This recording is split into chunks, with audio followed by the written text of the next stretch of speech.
We have seen so far two systems of analyses. Lead sheet symbols, base position symbols, also known as figured base,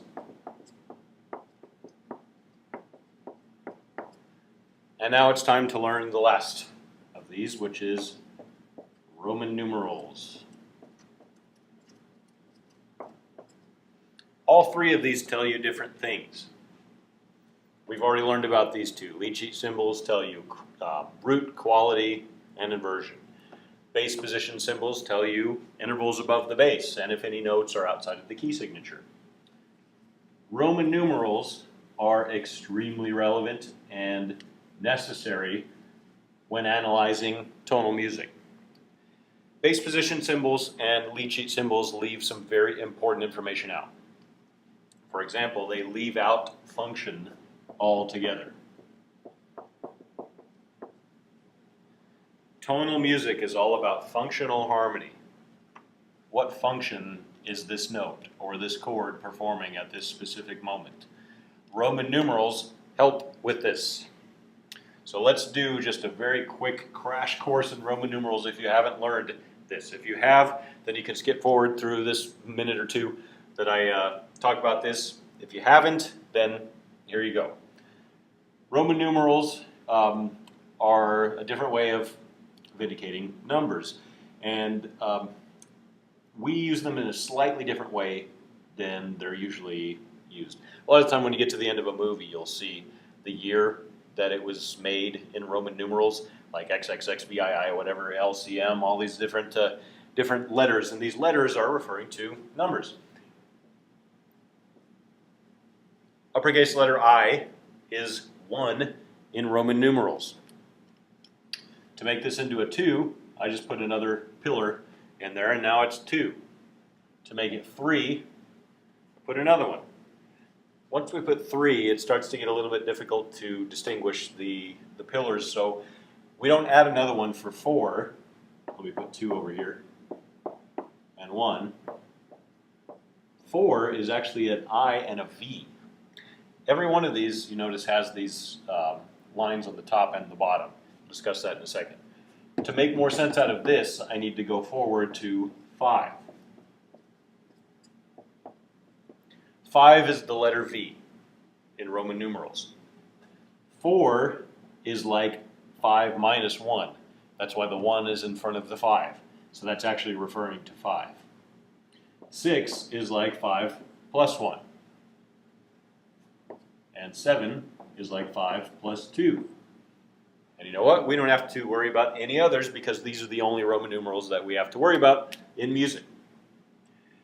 So we deal with 1 through 7 in the Roman numerals, but we also deal with case. These are all uppercase. If I convert them into lowercase, it'll look like this. When they're in uppercase, there's always the bars on the top and the bottom. Both the top and the bottom, don't forget those. That's what makes them uppercase. In lowercase, you don't have any bars, and you have dots above the eyes. The reason that we create a lowercase version of Roman numerals is that the case indicates the quality. Okay, so now you know how to do Roman numerals. Let's figure out how they are used when analyzing music. Roman numerals, like I said, refer to function, but even more specifically, they refer to the scale degree of the root. I'll come back to that. They also refer to the triad quality. That's even with 7th chords. It's referring to the triad portion of the 7th chord quality. So we have scale degree of the root and the triad quality, and that's it. That's all that it tells us, but that is a lot of information. So scale degree. What member of the scale? That means that Roman numerals refer to the key when the other two systems of analysis did not. That definitely distinguishes Roman numerals from the rest. Okay, so with Roman numerals, you need to know what key you're in. If you don't know what key you're in, they don't mean anything. So let's put this in G major. A G major chord in G major has G as its root, which is the first scale degree. We use that little caret sign to show scale degrees. That's the first scale degree, this is the third scale degree, that's the fifth scale degree, G, B, and D. But G is the root. The Roman numeral refers to the scale degree of the root. So this is a Roman numeral 1. It's an uppercase Roman numeral 1 because it's major. This little guy tells you a lot of information. He's telling you that it's a chord, a major chord, triad actually, built from the first scale degree. However, we, just like I said, need to know what key this is in. So at the beginning of Roman numeral analysis, you indicate the key and then put a colon afterwards. You don't have to put an M for major, but you do have to put an M for minor. So G major, that's a G major chord. Roman numeral 1, uppercase. I'm going to keep everything the same except for the key. And I'm going to convert this into E minor, which is the relative minor of G major, but I'm going to keep that chord the same. So E minor. Some people will abbreviate E minor like this, put a little lowercase e. That's fine, as long as it's very obvious that that's a lowercase e. There's no way to mistake that for an uppercase. What I like to do to leave all questions out is to put a little m for minor. That way I could even write an uppercase and it still means minor. It's my little thing that I like to do with my minors. E minor, this is a G major chord. G is the third scale degree in E minor. So this is going to be a Roman numeral 3. It's going to be an uppercase Roman numeral 3 because it's a major triad. So an uppercase Roman numeral 3. Remember that it's referring to the quality by being upper or lowercase, and it's also referring to the scale degree of the root. Okay, now let's say that in E minor we run across this chord, a D sharp diminished chord, which is actually a pretty common chord in E minor, believe it or not. You'll learn that pretty soon. This chord is a diminished triad. Now uppercase indicates major, lowercase indicates minor. How do you indicate diminished? Well, you start with a lowercase number and then you put the degree sign indicating diminished. Okay. Now what if it's a seventh chord? If I put that C there, and now all of a sudden this is a diminished seventh chord. Now we have to add another type of analysis because there's no way to indicate that seventh using Roman numerals. We can indicate the seventh using a combination of Roman numeral analysis and base position symbols. And it's this combination of Roman numerals and base position symbols that we will use for the majority of tonal music theory. This chord has a Roman numeral of 7 and it's diminished, and because it's a seventh chord we add the base position symbol 7. Let's try an inverted chord. Let's change the key.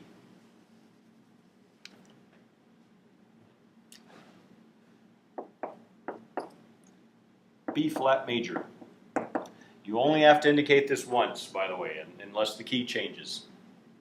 So once you put the key here, it maintains all the way through. You do have to put this though. You may think, well, of course I'm going to know that it's in B flat.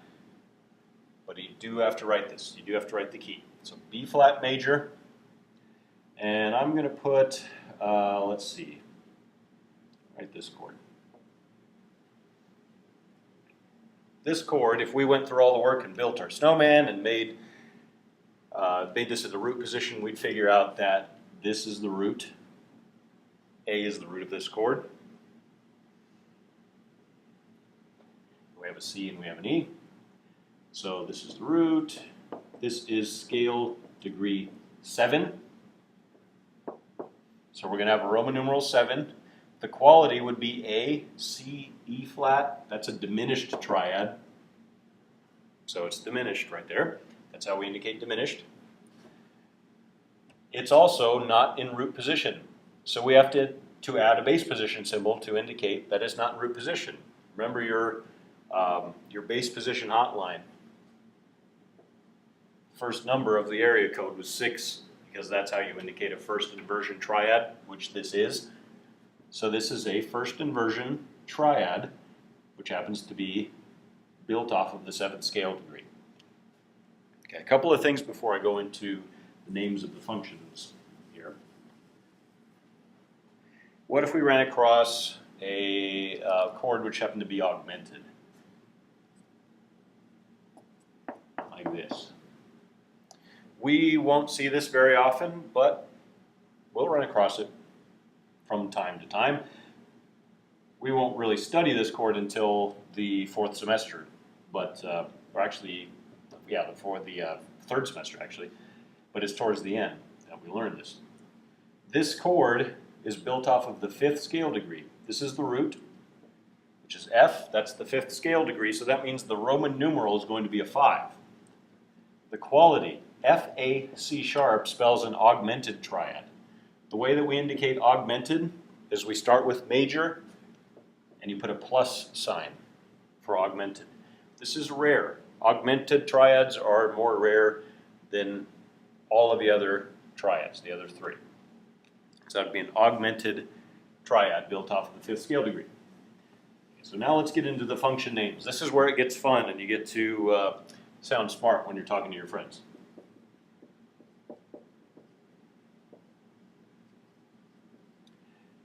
You will see some variety in these names when you look at different sources, but I'm going to tell you the most common function names. So there's 7 of them. Actually, there's more than 7, but we're going to start with 7. 7 most basic. I'll explain what I'm doing here after I write them all down. Okay, so these are Roman numerals 1 through 7. The reason that they are in different cases is that if you're in a major key, chords built off of different scale degrees will be in different qualities. The 1st scale degree will spell a major chord. 2nd will spell a minor chord. 3rd is minor. 4th major. Major, minor, diminished with the 7th scale degree, if you're in a major key. A chord built off of the 1st scale degree is called the tonic chord. And the tonic chord has a very important function.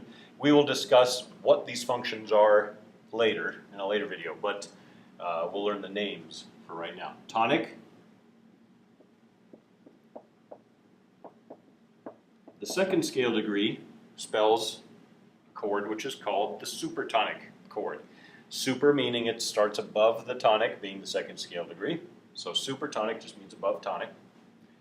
The 3rd scale degree is the basis for a mediant chord. The 4th scale degree is a subdominant chord. And you'll see in a second why it's called subdominant. It's because it's below the dominant chord. We've seen that term before. I'm going to come back to that in a second. Let me finish this out. Submediant is the chord that's built off of the 6th scale degree. It says submediant, but it's not below the median. There's a reason that these share similar names, and we'll learn more about that when we get into the specific functions. And the last one, in a major key, leading tone. The diminished triad built off of the 7th scale degree. All right, so this term, dominant, we've seen that before when referring to 7th chords, dominant 7th chords. And the reason that major, minor 7th chords are referred to as dominant 7th chords is because if you throw a 7th on this chord, it's going to be a dominant seventh. And it's actually going to be the only one that will have that quality in the major key. So dominant refers to both the quality of a seventh chord and a chord built from the fifth scale degree. There is one more quality to refer to, and let me make sure that you can see this. Hold on a second. I lost my screen. Okay. And it's this chord. This is called the subtonic, and it's major. This chord exists in a minor key.